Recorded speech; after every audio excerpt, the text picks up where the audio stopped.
Okay, when we left off, the war was at a stalemate. I should also mention that there was fighting between the Allied and Central Powers in Africa, that there was fighting in the Middle East. Um, After the Battle of Gallipoli, an initial attempted invasion of the Ottoman Empire, they decided to take a different tactic. They decided instead to send in officers to attempt to convince Bedouin herders and others to rebel against the Ottoman Empire in exchange for freedom after the war.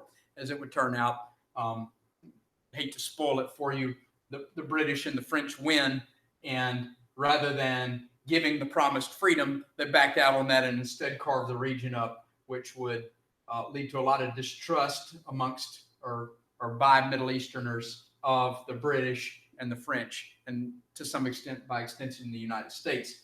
Where are we? Oh yeah, stalemate. All right. So we have effectively a stalemate, and things are getting dire for all of the participants. The Germans are sending younger and younger individuals to the front. They are running out of resources. Britain is on the brink of bankruptcy. They're running out of money. French troops are mutinying. That means that their captain tells them to get up and charge, and they shoot the captain, right? Because they don't want to charge. Better him die than them. Okay? It got to a point where orders to charge were given, and anybody that refused to obey, they would have a sergeant in the trench that would shoot those that refused to charge. So a common tactic in order to stay alive was to get up out of the trench, charge, pretend like you got shot. Oh, they got me. Fall down and wait on the whistle that would eventually come to retreat. The Russians were running out of men. This war was becoming increasingly increasingly less popular in Russia. I mean, initially, they were all excited to go to war. It's been a long time since anybody had fought a war. They thought it was an adventure movie and not a horror movie, right? That you actually live in. Okay, so we have an unsustainable trajectory here. Okay, the lines are not moving, and everybody's running out of something. The United States, for its part, has stayed completely out of the war. We were still practicing isolationism at this point. By the year 1900, the United States led the world in agricultural and industrial production. Okay, we were extremely well off. All we were interested in was making money. Okay, we did not want to be fighting anybody else's war, and so we stayed out of it. In fact, the president at this time during the war, Woodrow Wilson, won a second term in 1916 on the slogan, "He kept us out of war," right? Because this is not something that most Americans wanted to do. So the United States maintained neutrality, though we were doing some business with the British and the French. They were democracies. We kind of wanted them to win, but we didn't want to commit any troops, so we were selling them supplies at an extremely discounted rate. Russia, by 1917, is in a really bad spot. They have gone through quite a few men. Their leadership is incompetent, okay, because they are still practicing nepotism in their military. All these other nations, right, followed the French model that was born in the Napoleonic Wars. Napoleon had this idea, this novel concept of it doesn't matter who your mommy or daddy are. If you stink at leading, you're fired. And it doesn't matter who your mommy or daddy are. Even if you come from a poor farming family, if you were great at leading men, then you're going to get promoted in my military. Okay? And so this idea of a meritocracy, that is, your merit decides how far you rise, this idea born in the Napoleonic Wars has spread to these other places. Not in Russia. It's still a situation where this dude's nobility, so he gets to be a general. Well, their leadership stinks, okay? And so the Tsar of Russia, Tsar Nicholas, decides he needs to go to the front lines to take command, to control this thing, to try and help the troops and to help the Allied powers. Well, it doesn't go so hot because they still lack supplies and they still lack training, and he wasn't trained to be a general any more than those other dudes were, and he's not any better at it than them. The result instead is that in Moscow, he's left his wife in charge, right? And she is Austrian, and she is not well liked. Okay?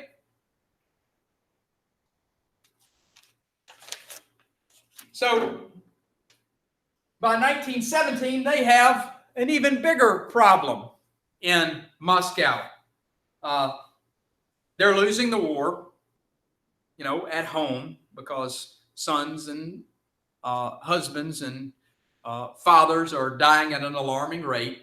The people at home are starving, and the queen is being taken advantage of because she is not trained to rule and is unfamiliar with it. Well, their son has an issue. The Tsar and Tsarina's son has an issue. He has hemophilia. It's a blood disorder where your blood has a hard time clotting. He falls off his horse, and things are not going well for him. And she is desperate. And there is a healer named Gregory Rasputin.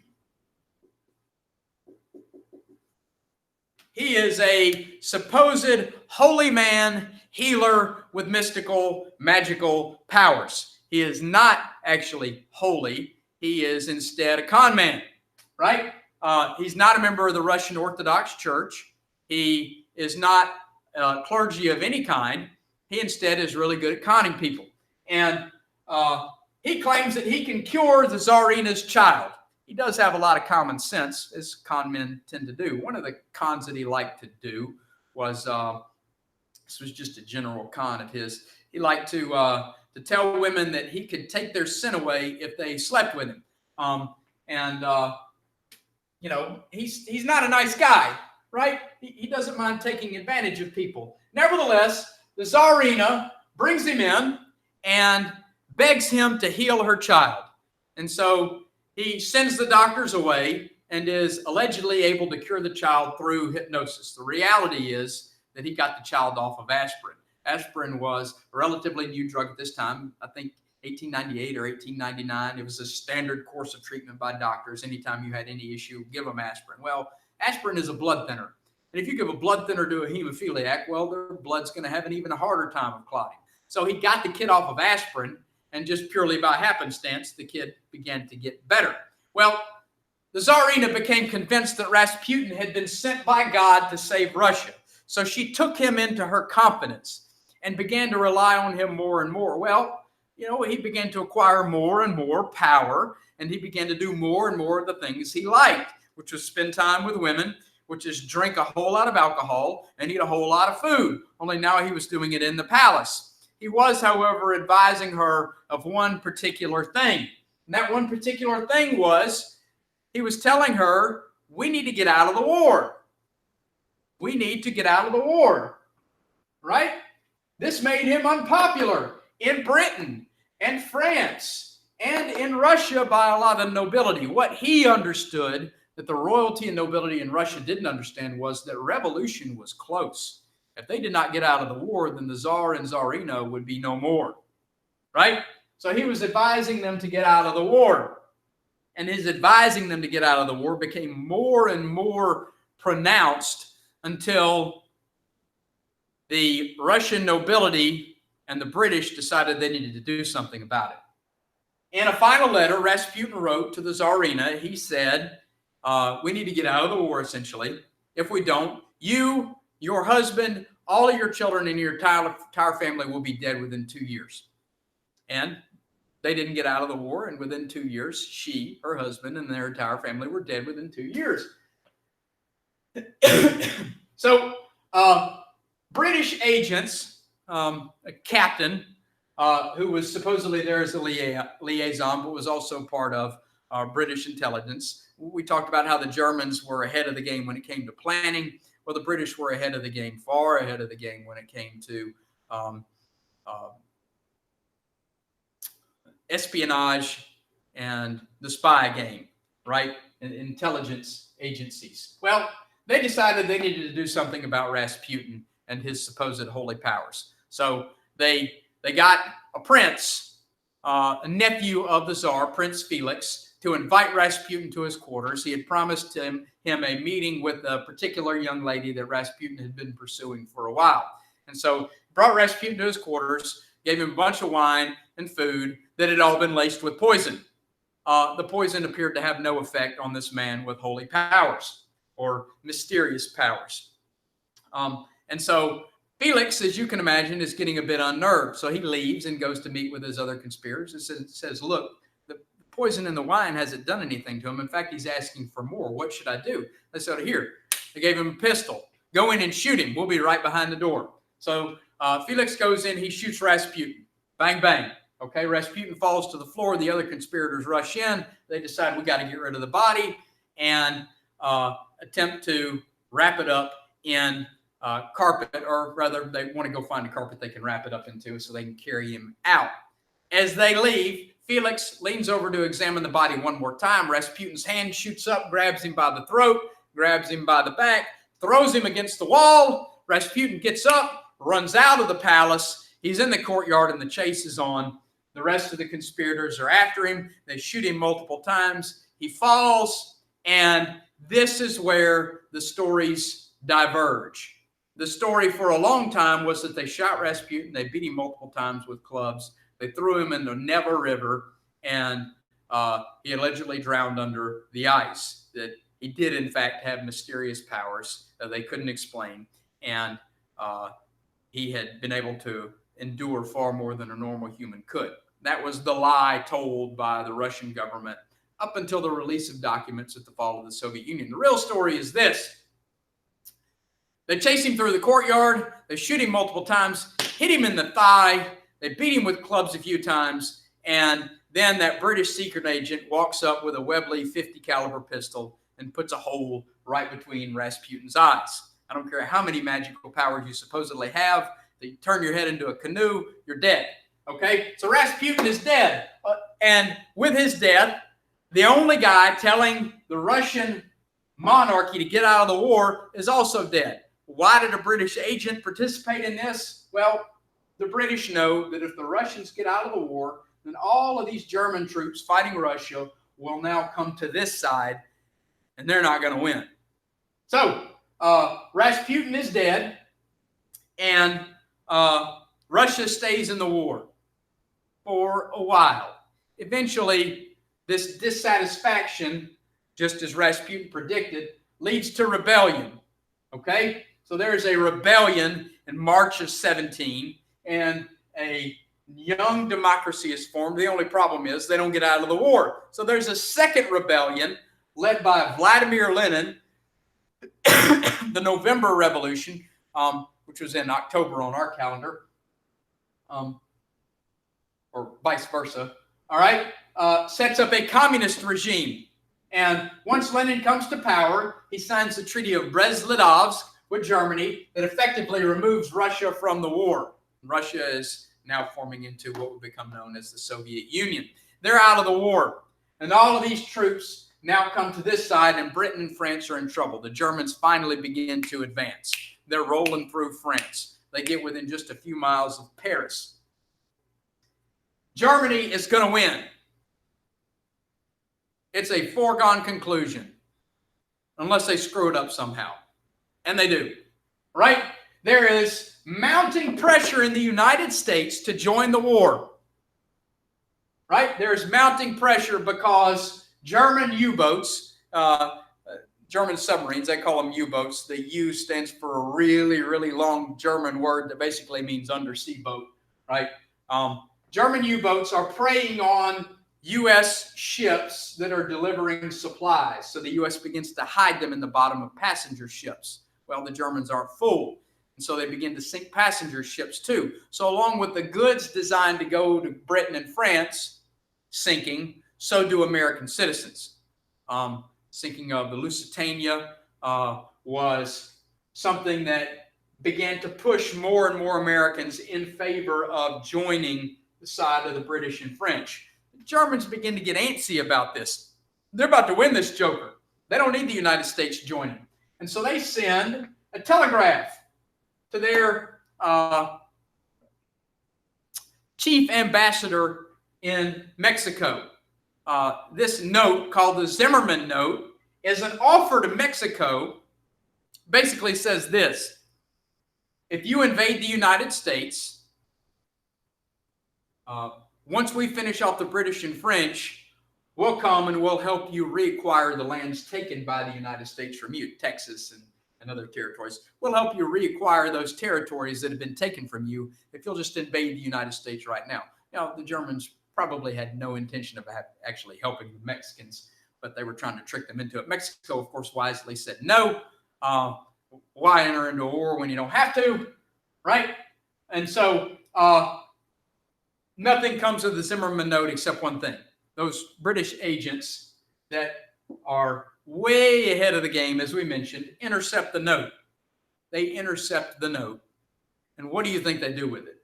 They go directly to the United States and say, look, Germany is conspiring to have you invaded.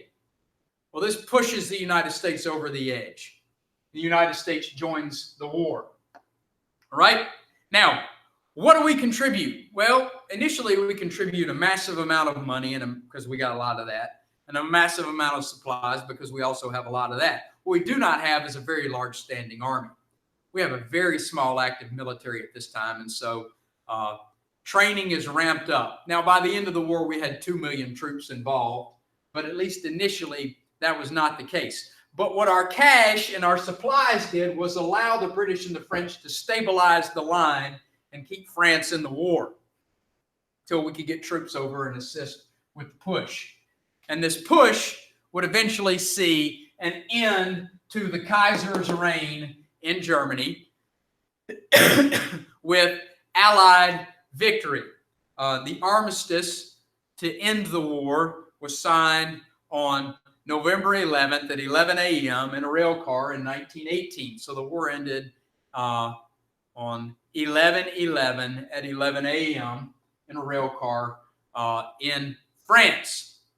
Now, the aftermath of the war sees Britain and France take advantage of their success. In wars in the 17 and 1800s in Europe, you fought to see who would have the rights to certain properties or certain areas or certain goods, and they approached this war like that. But this is a different era here that they don't seem to recognize. And so all of the participants are brought to the table. Germany is forced to sign a treaty that says that they started the war. They didn't. They're forced to pay billions of dollars of reparations. They have no money. Their working men have been decimated. They have no government at this time. The Kaiser is gone. They eventually set up something called the Weimar Republic. But they are punished, as is Austria-Hungary. The Ottoman Empire has collapsed. They cease to exist and form into several different nations. Austria and Hungary are separated now. Nobody is happy about the results of the treaty except Britain and France. Japan had been involved as well. They felt like we're an industrial power. We're just as modernized as the rest of these folks. We should have a seat at the table. We should have a say. They're ignored. They leave in the middle of the treaty talks, and they have come to the realization that Britain and France, that the West will not respect them. And so they don't involve themselves in Western affairs anymore. All right? They see them as not a potential partner, but as a potential rival. Okay? The United States President Woodrow Wilson is unhappy with the results of the treaty. He has a 14-point plan that's going to ensure there's no war again.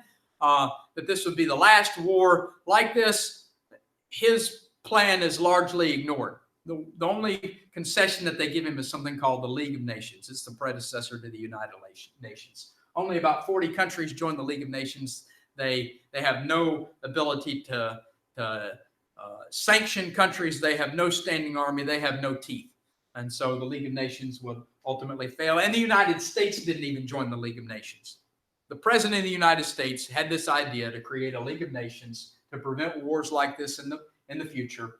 and the United States, we were still so into our isolationist principles that we said, no, we're going to go back to normal. We just want to make money. We don't want to be involved in foreign politics. Wilson traveled the nation trying to drum up support, and the Senate still said no. It killed him, essentially.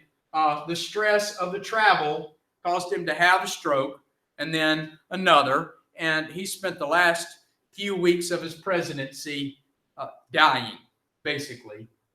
He was in his room. No one was allowed to see him except for the doctor and his wife. People would come to the door with messages, things for him to make decisions on. He was in no position to make decisions. He was bedridden and essentially dying. So his wife would make the decisions. She would say, I'll speak to the president and I'll let you know what his answer is. And then she would make the decision and then pass that information along. So at the end of the First World War, you have an angry Germany, you have an angry Japan, you have a partitioned Middle East split up by the British and French, you have a United States that's gone back to its isolationist principles, except for our dealings in the Pacific to get goods from China. You have an Africa that has seen its people serve in a war on behalf of the British, the French, and the Germans, and others. And you have created a situation where there is potential for another world war. Thanks for watching.